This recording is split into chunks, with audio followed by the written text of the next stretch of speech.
जय बगलाम की माता, जय भगवती दुर्गा महारानी। आज बहुत ही सौभाग्य की बात है। भगवती पीताम्बरा के शरण में सेवा करने का सुअवसर प्राप्त हुआ और यह कलिकाल में बहुत ही सरल और सुगम साधना है, जिस साधना को करने से व्यक्ति के जीवन में जो भी चली आ रही परेशानी, शारीरिक हो, मानसिक हो, भौतिक हो, इन सब परेशानियों से मुक्ति मिल जाती है। और यह नवरात्रि में खास करके गुप्त नवरात्रि हो, शारदीय नवरात्रि हो, इन अवसरों पर चंडी पाठ, दुर्गा पाठ, महाविद्या पाठ, इन पाठों से आपके जीवन की सारी समस्याओं का निराकरण हो जाता है। और जिन लोगों ने भी इन विद्याओं के शरण को प्राप्त किया है, उसके जीवन में किसी भी प्रकार की कोई भी समस्या शेष नहीं बचती है। और कलयुग में तो यह ब्रह्मास्त्र बताया गया है। वेदों में, पुराणों में ब्रह्मास्त्र विद्या का स्थान प्राप्त है। चाहे जैसी भी कष्ट हो, जैसे भी परेशानी हो, इनसे मुक्ति मिल जाती है। इसीलिए गुरु का स्मरण, इष्ट का स्मरण करते हुए यह महाविद्या की उपासना करनी चाहिए। और साधकों से मेरा आग्रह भी है कि जो लोग भी महाविद्याओं की उपासना कर रहे हैं, साधना कर रहे हैं, उन साधनाओं से पूर्व पहले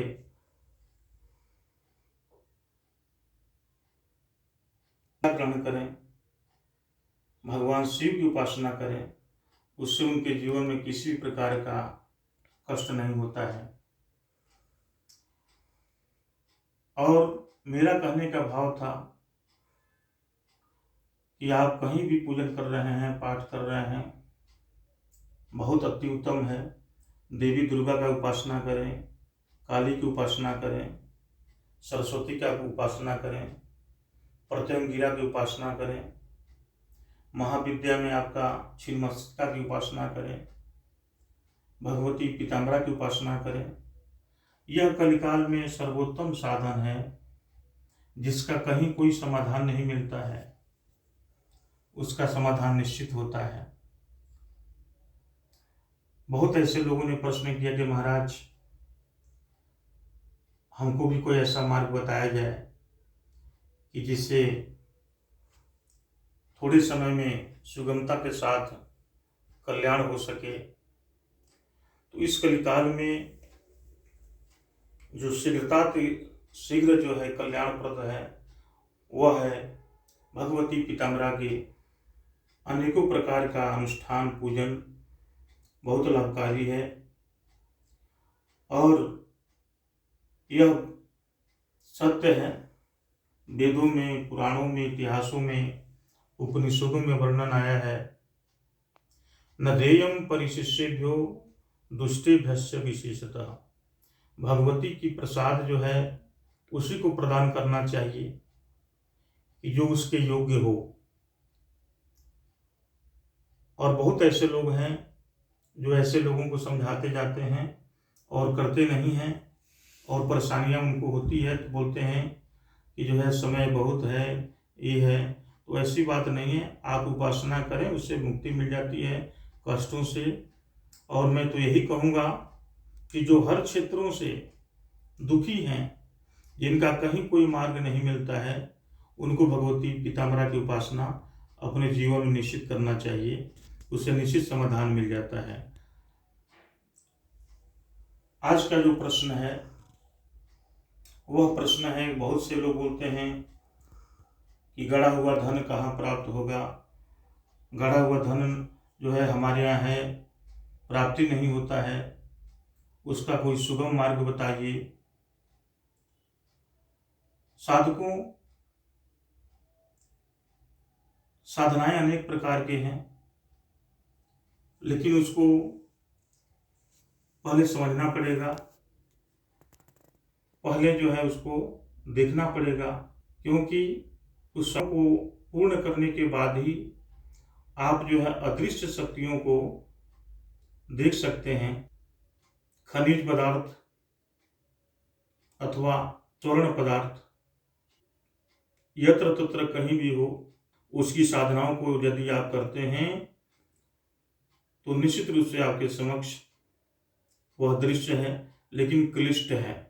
उसके लिए बहुत तप करना पड़ता है, तपस्या करना पड़ता है, उसका एक विशेष महामंत्र होता है। उस मंत्र का अगर अनुसरण करते हैं तो अदृश्य जो है सामग्री दृश्यमान होने लगता है, और उसको प्राप्त करने के लिए विशेष विधि की आवश्यकता नहीं है, समय लंबी होती है, समझना पड़ता है। इसलिए सभी साधकों से आग्रह है, यह नवरात्रि चल रही है, इस नवरात्रि में साधना करें, जाप करें। जितना अधिक जाप कर लेंगे उतना ही आपको अदृश्य शक्तियां दृश्यमान होने लगती हैं।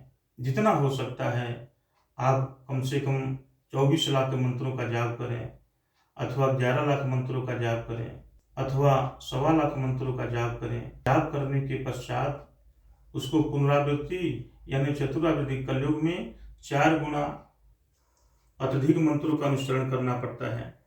उसके बाद अदृश्य शक्तियों का दृश्यमान होना निश्चित हो जाता है। तो इसलिए सभी साधकों से निवेदन है कि पहले अपने शक्तियों को प्रफुल्लित करें, उसके बाद इसके विषय में अगर आप प्रश्न करते हैं तो आपको निश्चित रूप से इस मंत्र को आपको प्रदान किया जाएगा, जिससे जो आपकी इच्छाएं हैं उसकी पूर्ति हो जाएगी।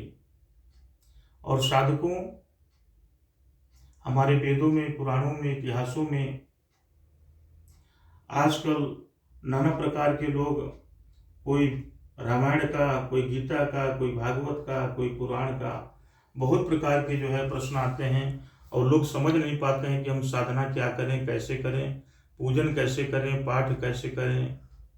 तो साधकों, वेदस्य निर्मलम चक्षु, अगर जिसके पास नेत्र नहीं है, केवल शरीर है, तो वह आपको सही दिशा नहीं दे सकता है। अगर नेत्र भी है, शरीर भी है, तो आपको निश्चित दिशा दे सकता है। इसलिए आप सभी लोगों से कहेंगे, यह बहुत ही सौभाग्य की बात है कि नवरात्रि में शुभ अवसर प्राप्त हुआ है।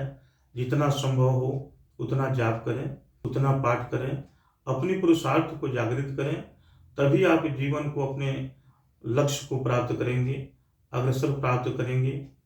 और यह महाविद्या वह विद्या है जिस विद्या के पास शरण में जाने से कोई शेष नहीं बचता है, और आपके जीवन में चाहे जैसी भी कष्ट हो, स्वास्थ्य में परेशानी हो, व्यापार में परेशानी हो, धन में परेशानी हो, अथवा शत्रु से परेशानी हो, अथवा किसी भी प्रकार की परेशानी हो, आप विदेश में जाने के लिए चाहते हैं, अगर मार्ग नहीं मिलता है तो महाविद्या के शरण में जाने से आपके समस्त मनोकामनाओं की सिद्धि होती है, क्योंकि यह परिलक्षित साधना है, जिस साधना को करने से निश्चित रूप से सिद्धि मिलती है। तो आप सबको ये आवश्यक नहीं कि हमारे पास आएं, अथवा आप जहाँ कहीं भी हो महाविद्या की उपासना करें और अपने जीवन को धन्य बनाएं। इसलिए अत्यधिक हम इस पर चर्चा नहीं करेंगे, और साधकों से यही कहूँगा कि आप लोग जितना अपनी ऊर्जा को प्रफुल्लित करेंगे उतना ही दृश्य और अदृश्य शक्तियों का ज्ञान प्राप्त हो सकेगा, और आप लोग भी निश्चित रूप से अपने जीवन का जो लक्ष्य है उसको पूर्ति कर सकेंगे हैं।